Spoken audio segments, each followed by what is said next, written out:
Morning dear student. चलिए हम लोग देखते हैं आव्यूह के कुछ विविध के क्वेश्चन रह गए थे।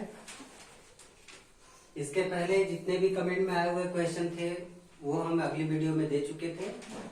10वीं और 12वीं क्वेश्चन को हम इस वीडियो में रखे हुए हैं। 2 क्वेश्चन, इसको भली भांति आप लोग देखिएगा।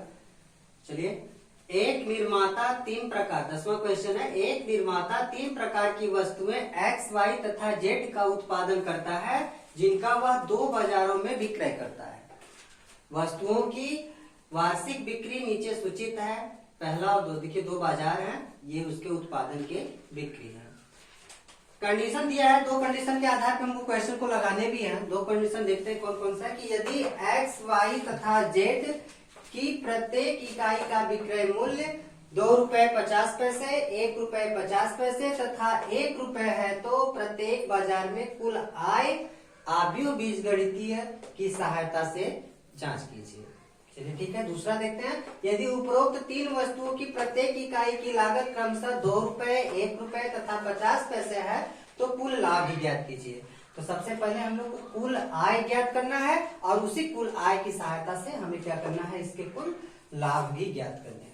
तो ठीक है, क्वेश्चन थोड़ा लंबा है, आप लोग देख लीजिए इस क्वेश्चन को और कैसे इसको लगाया जाएगा। लगाने की विधि बहुत ही आसान है, क्योंकि हमने इसके पहले वीडियो में दे रखा था कि जो अगर 2 राशि किसी का दाम और उसकी कुल लागत दिया हो या निकालना हो, तो जैसे 5 रुपए का कोई सामान 20 किलो का लेना हो तो हम उसका आपस में गुणा करते हैं, तो एक को पंक्ति और एक स्तंभ के रूप में लिख करके गुणा कर लेते हैं। तो चलिए इसको भी हम एक पंक्ति और एक स्तंभ के रूप में बना करके फिर इस क्वेश्चन को हल करते हैं। जैसे फर्स्ट को ही हम हल कर रहे हैं तो क्या है, इसमें हम मानते हैं कि माना ए एक आव्यूह है जो बिक्री कर को निरूपित करता है। किसको निरूपित कर रहा है? बिक्री कर को निरूपित करता है। और हम इसको किस में लिखते रहे हैं? चलिए हम इस आव्यूह को पंक्ति के रूप में लिख लेते हैं। 2 पंक्तियों के रूप में लिख लें। पंक्ति क्या है? ये पूरा उत्पादन की जो बिक्री है इसको हम इस तरीके से लिख लेंगे।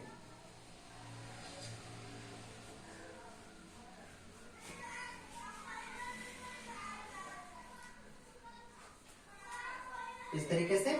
और दूसरा जो बी एक आव्यूह है जो विक्रय मूल्य को प्रदर्शित करता है, जो विक्रय मूल्य को निरूपित करता है और इसको स्तंभ के रूप में लिख लेंगे इस तरीके से।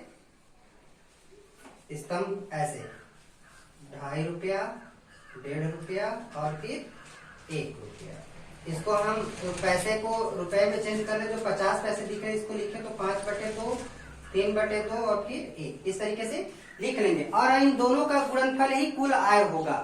तो इसके कुल आय ज्ञात करने के लिए क्या करते हैं, ए और बी का आपस में गुणा कर देते हैं तो कुल आय बीजगणितीय की सहायता से निकल जाएगा।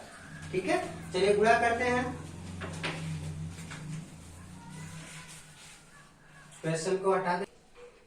इस तरीके से ए और बी का गुणा करें। ए के मान दिए हुए हैं, सही साथ में दिए हुए, डायरेक्टली हम ए बी निकालते हैं। ए बी, ए की वैल्यू स्टार्ट किए हम।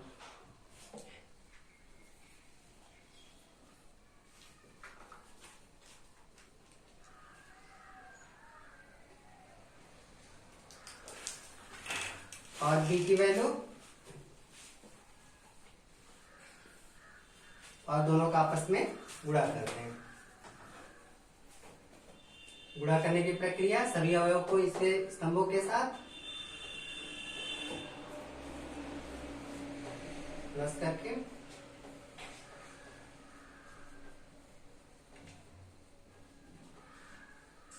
दूसरी वाली पंक्ति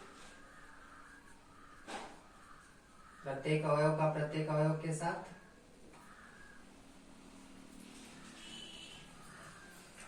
और फिर इसको जोड़ लीजिए पूरा करके। देखिए 2 × 5 = 10 और 5 × 5 = 25।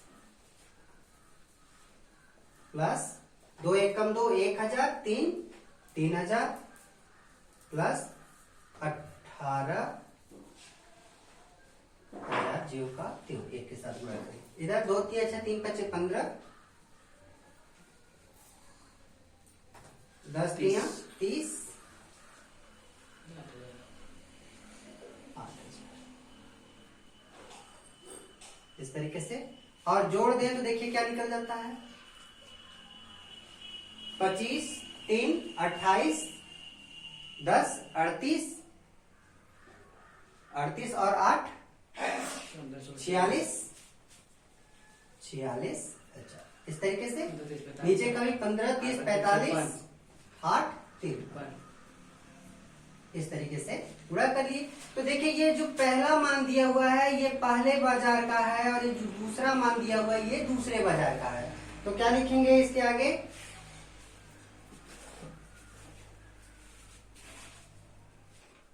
इस प्रकार पहले बाजार की आय, पहले बाजार की कुल आय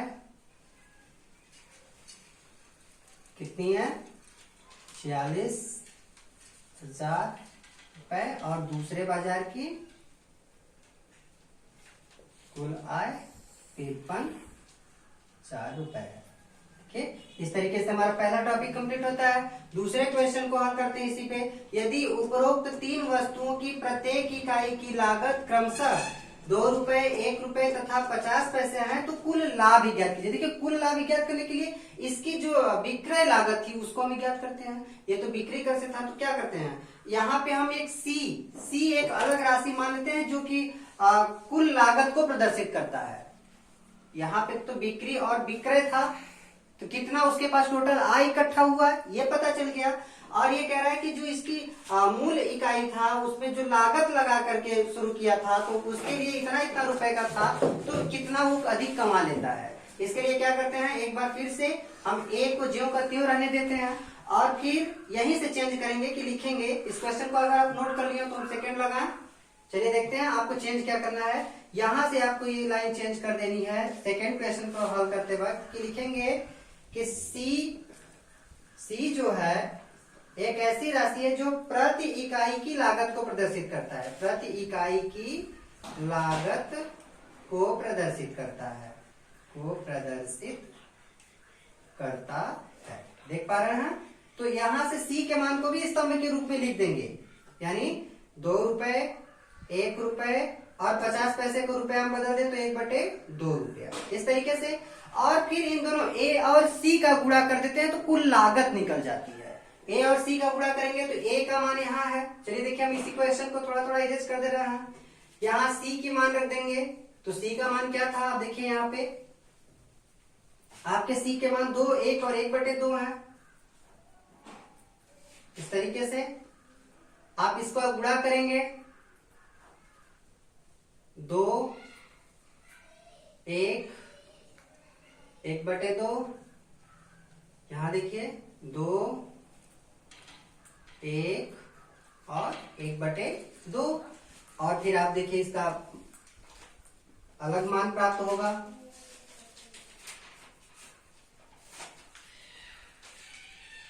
प्लस गुणा कर लीजिए आप लोग भी रफ कार्य पे।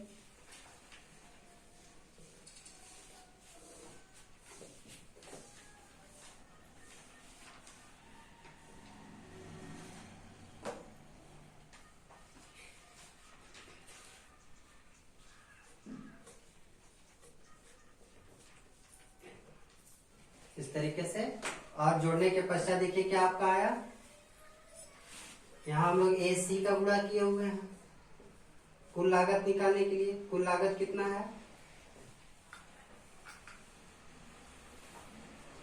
20 2 22 8 30 1 31, नीचे 32 4 36, ये यानी पहले बाजार की कुल लागत 31 और दूसरे बाजार में कुल लागत 36,000, ये देख पा रहे हैं। और कुल आय कितनी थी, पहले के लिए 46,000 था, दूसरे के लिए 53,000 था। तो इस तरीके से यदि कुल लाभ निकालना होता तो कुल आय माइनस जितना हम प्राप्त आय कर लेते हैं उतने में जितना हमने लागत लगाया रहता है उसको माइनस कर देते हैं तो कुल लाभ प्राप्त हो जाता है। जैसे देखिए पहले बाजार से कुल लाभ तो कुल आय कितनी थी 46,000, उसमें से माइनस करेंगे 31,000 तो कितना आ जाएगा आपका, देखिए 15,000। आप भी माइनस कर लीजिए। दूसरे बाजार से लागत या लाभ प्राप्त हो रहा है, उसकी कुल लागत थी, कुल आय उसमें था 53,000 और इसमें कुल लागत है 36,000 तो माइनस करेंगे तो कितना आएगा 17,000। इस तरीके से।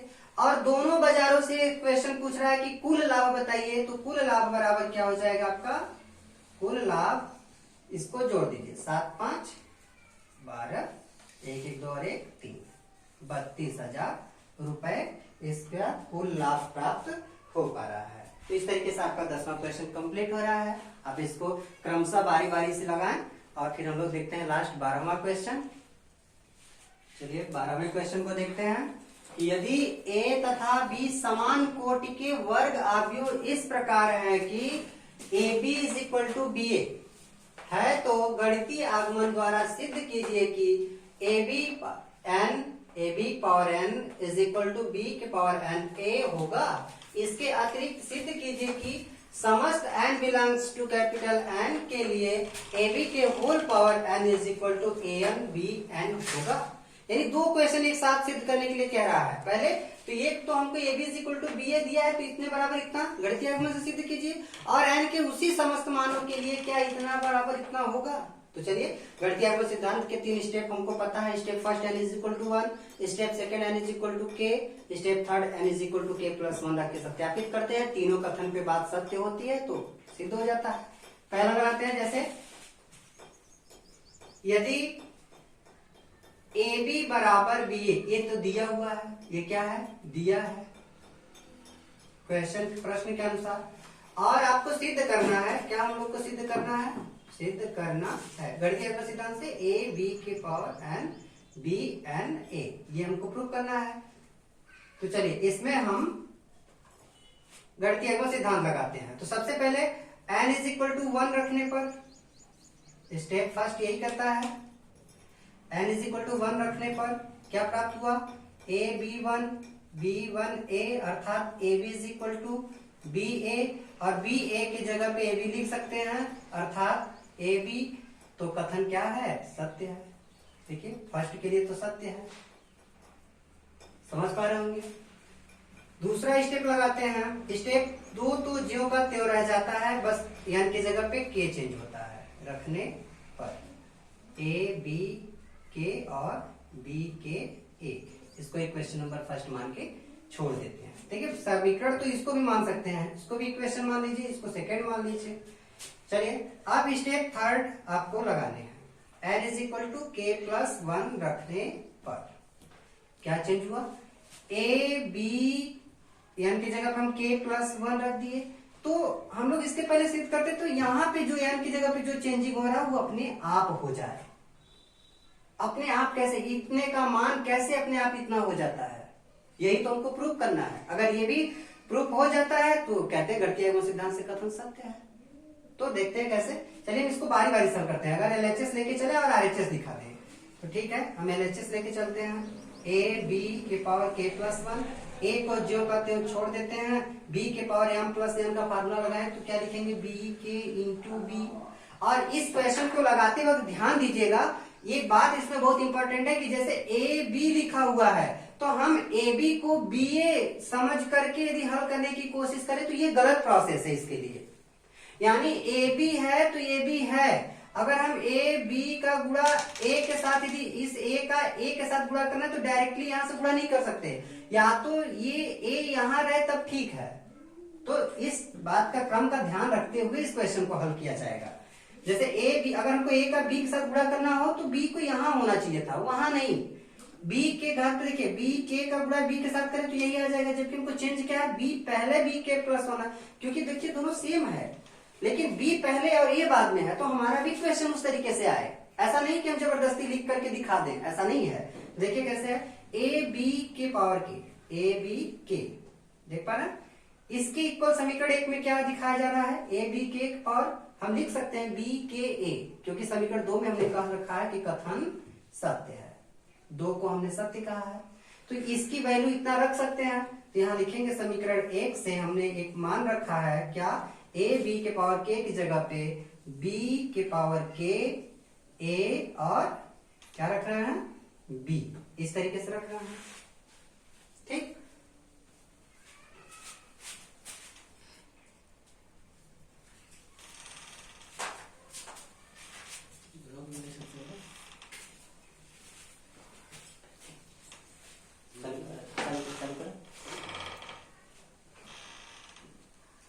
अब यहाँ तो b के पावर के आ गया, लेकिन हमको b यहाँ पास में मिले तब तो गुणा करेंगे। तो चलिए देखते हैं समीकरण 1 के पास, ये 2 था, समीकरण 1 के पास चलते हैं, देख पा रहे हैं कि A B is equal to क्या है, बी ए।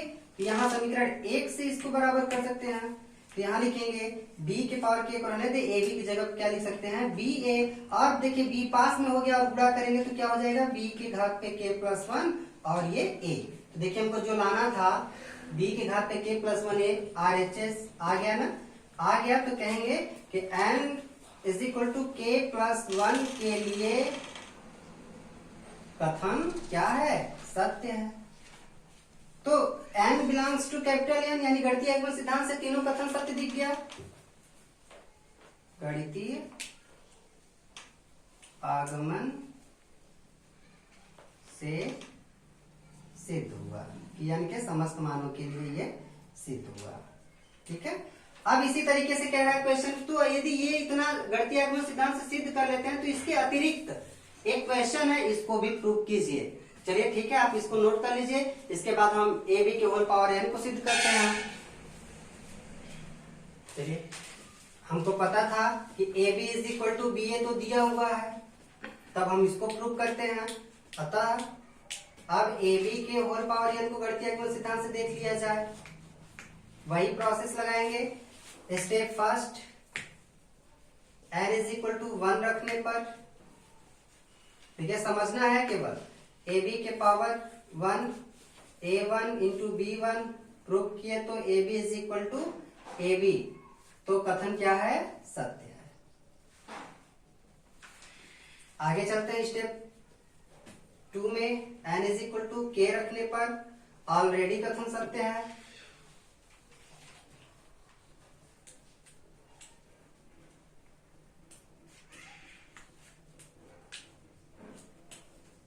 ये देखिए, अब हम स्टेप 3 की बात करें, n is equal to k plus 1 रखने पर a b के होल पावर तो k प्लस 1 हो गया, लेकिन यहाँ अपने आप k प्लस 1 और b के पावर k प्लस 1 प्रूव करने हैं। इसके लिए क्या करेंगे, फिर से LHS ले लेते हैं यही से, और आसानी रहेगी कि बारी बारी से जब क्वेश्चन को हल करते हैं तो समझ में आ जाते हैं। हम इसको प्रूव करें कि इतने का होल ए बी के होल पावर के प्लस 1 है तो उसका पूरा मान इतने के बराबर होता है, लेकिन हम इसको दिखाएं इसके बराबर तो कहते हैं गणितीय आगमन सिद्धांत से कथन सत्य दिखाना होता है। चलिए दिखाते हैं, ए बी की घात पे के प्लस 1, इसको बारी बारी से तोड़े तो देखिए ए बी के होल पावर के इंटू ए बी, इस तरीके से हो जाएगा m प्लस n के फार्मूले से। और ए बी के होल पावर के को हम लोग कथन दूसरे में समीकरण नंबर 1 यहाँ मान लेते हैं, इसमें सिद्ध कर रखा है कि ए बी के होल पावर के का मान इतना होता है, तो यहाँ पे रख दे उसका मान a के पावर के इंटू बी के पावर के इंटू ए बी। हम डायरेक्टली a का यहाँ गुणा नहीं कर सकते, a के पावर k प्लस 1 के लिए इस a का यहाँ होना अनिवार्य है, इसलिए क्या कर सकते हैं, तो देखिए अभी हम लोग इसके पहले वाले जो स्टेप में क्वेश्चन इसको जब हल कर रहे थे तो यहाँ हमने दिखाया था कि ए बी के पावर के को हम लिख सकते हैं बी के ए, लिख सकते हैं। देखिए, तो अब इतने जब इसके इज इक्वल टू इतना लिख सकते हैं तो इसके इज इक्वल टू इतना लिख सकते हैं, तो चलिए लिख देते हैं ए के पावर के इंटू ए बी के पावर के और बी, इस पूरे की जगह पे यहां से हम ये उठा के रख लिए, क्योंकि हम लोग इसके ऊपर वाले पे सिद्ध कर चुके हैं कि इतना इज इक्वल टू होता है। ठीक है, अब हम बारी बारी से गुणा करें, इसका इसके साथ और इसका इसके साथ, क्या पाए a के घात पे k प्लस 1 और b के घात पे k प्लस 1। ठीक है, तो अब हमको क्या लाना था, समीकरण नंबर जो हमको n बराबर k प्लस 1 रखने पर RHS लाने थे वो RHS आ गया। अतः लिखेंगे कि n के समस्त मानों के लिए n belongs to capital N कथन क्या है, सत्य है। तो ये रहा बहुत ही आसान क्वेश्चन जो कि परीक्षा की दृष्टि से इंपॉर्टेंट भी है। इस तरीके से देखते हुए हम लोग का आप व्यू स्टेप बाय स्टेप आप लोगों के कमेंट के द्वारा दी गए क्वेश्चनों को हल करते हुए पूरा हो रहा है आज। अब हम लोग आगे के वीडियो में डिटर्मिनेंट्स या अर्थात सारणिक चैप्टर को लेकर के आएंगे। और यदि आप लोग का आप व्यू बहुत ही अच्छी तरीके से, हमें उम्मीद है कि आप लोग का कंप्लीट हो गया है, और यदि बढ़िया तरीके से अगर आपको समझ में आ गया है तो हम उम्मीद करते हैं कि आप इसे बहुत आगे से आगे फैलाएंगे। और यदि जितना हो सके, यद्यपि आप लोगों को इसमें अभी भी कोई त्रुटि है तो निश्चित तौर पे कमेंट में दें, उसको आप लोगों को वीडियो के माध्यम से दे दिया जाएगा। आप भी पढ़ें, औरों को पढ़ने का मौका दें, जितना हो सके इसको शेयर करें, सब्सक्राइब करें और लाइक करें। अब हम मिलेंगे डिटर्मिनेंट्स में।